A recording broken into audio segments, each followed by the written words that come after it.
In a CBS News exclusive, we've learned the Department of Homeland Security is planning to end temporary protected status for South Sudanese nationals. The move would end more than a decade of protection that allowed thousands of displaced South Sudanese nationals to live and work in the U.S.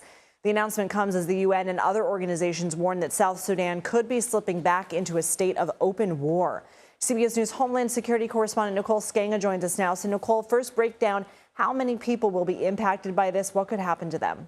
Yeah, Lindsay, DHS estimates that roughly 5,000 South Sudanese nationals are currently living in the U.S. Some of them have lived and worked for over a dozen years here. And the designation dates back to a period of real instability that began when South Sudan first gained its independence back in 2011.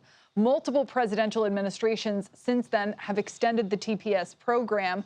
Under that program, South Sudanese nationals who couldn't safely return to their home country because of the ongoing armed conflict and environmental disasters were shielded from deportation. That's no longer the case. In fact, a DHS official tells CBS News a formal notice of termination is going to be published in the Federal Register this week. That triggers a 60-day grace period for South Sudanese nationals to depart the U.S. or face deportation once their status officially expires in the beginning of January. And how is the administration defending this? What criticisms is the White House facing in response? Yeah, well, the decision by the DHS Secretary Kristi Noem came after consulting the State Department and other federal agencies. That's what DHS officials tell us. Those sources also pointed to what they say is the end of an armed conflict, improved diplomatic relations, and South Sudan's expressed commitment to reintegrating any returning nationals.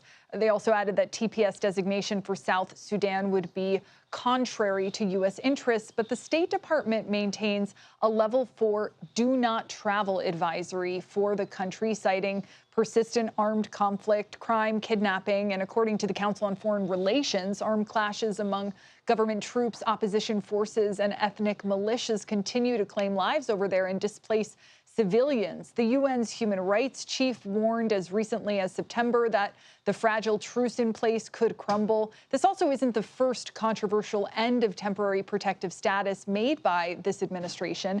DHS officials have also ended TPS for Venezuelans and Haitians, plus nationals from Nepal, Nicaragua, and Honduras. Lindsay. Nicole Sganga, thank you.